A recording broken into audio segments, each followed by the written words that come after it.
This right here, look at it. It's going to come up on your screen. The scene outside of an ICE facility where about 12 miles from downtown Chicago, all of this was happening. Protesters clashed with local law enforcement. It happened after a federal judge ordered ICE to remove a fence that had been put up around that facility following repeated altercations between federal agents and demonstrators. Meanwhile, the president's push to deploy more National Guard troops to Chicago has been pushed back again.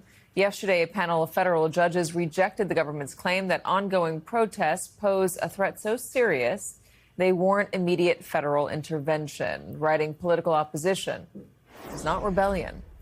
Joining us now, retired four-star general and MSNBC military analyst Barry McCaffrey and executive editor of The Nation, John Nichols. All right, so Barry, we've seen these clashes in front of the ICE facilities and on certain streets as people were taken into custody. They have been distinct clashes, limited to certain areas. Still, the president of the United States is using them to try to justify the need for the National Guard. Tomorrow, we could see 6 million people on the streets of this country for No King's Day. What would your advice be to people who are going out and marching?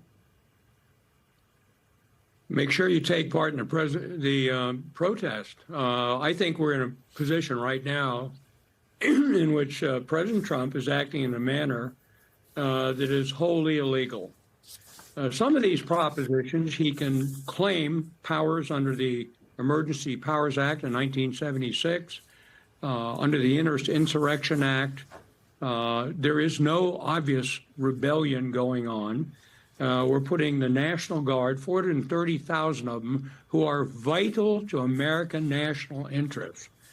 We're changing them from a force for humanitarian disasters and war fighting into an attempt to use them as domestic police force, for which they're ill-equipped, ill-trained, and in opposition to American values. So we're in a very dangerous crossroads in America. I had a former colonel on at the top of this show, somebody who resigned. I'm not sure if you caught him, but he was saying that it puts soldiers from the National Guard, from the military, in such a hard position to have the president of the United States ordering one thing and then the courts saying, no, it's not justified. And he's worried about cohesion. Does that concern you, too? Yeah, there's no question. When you look at the 50 states adjutant generals, two-star generals or Air Force flag officers, they're commanding a force that's fully equipped and trained by the federal government. But they're under the governor's control, non-Title X activity for the majority of their career. By the way, they've only got 2 weeks of active duty in general and 1 weekend a month. And so time to the National Guard is precious. They have to prepare for their warfighting mission as well as whatever the governor asks them to do. And by the way, under the governor's control, they do have law enforcement authorities as dictated by state law. So, at this point, when you nationalize the Oregon National Guard or Illinois National Guard, they're now federal troops under posse comitatus. They should not take part in law enforcement operations. They shouldn't arrest U.S. citizens. They shouldn't collect evidence. They are not equipped to do community policing. And it's terrible optics for the U.S. Armed Forces. And the reason I guess we put these two stories together, the story of what we're seeing on the streets and the troop deployments and the federal courts pushing back and the clashes, is that there's a lot of rhetoric around what's going to happen tomorrow for No Kings. John, I know you're going to be at the Wisconsin protests, and there's a lot of concern about how the administration might react to it. We've seen a lot of Republicans calling this the Hate America March. And there are people, I've seen group chats where folks are wondering, is it safe to bring my kids to this? I want to go out. I want my voice to be heard. I'd like to push back on what I'm seeing in this administration. I want them to know I'm not okay with it. But am I going to be safe doing it? The Americans are a courageous people. And I think they're especially courageous when you have opportunities to use the rights that were outlined in our First Amendment. The right to speak freely, the right to enjoy a free press, the right to assemble and the right to petition for the redress of grievances. Before I came on today, I made a round of calls and I talked to people who are organizing at demonstrations, mostly in small towns, towns of 4,000 or 5,000 people across Wisconsin and other places around the country. And what I can tell you is that, as Speaker Mike Johnson and others have said absurd things about these marches, they have had more signups, more people who are enthusiastic to come.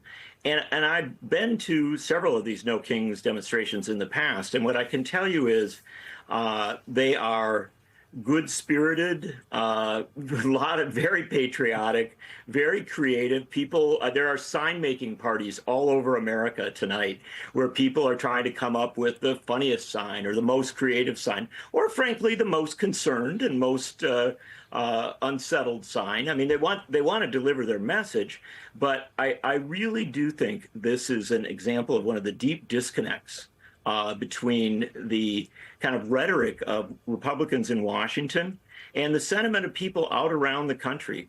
The fact of the matter is, if people are comfortable marching down the main drag in Dodgeville, Wisconsin, or Monroe, Wisconsin, or so many other places across this country, and even some of the smallest crossroads around the country, what you're really hearing is that Americans want to deliver a message to their president and to the Congress.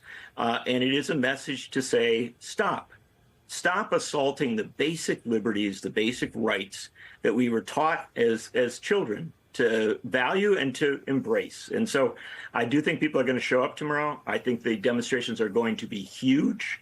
I don't know if they will be, as the organizers suggest, the largest in the history of the country. We'll see.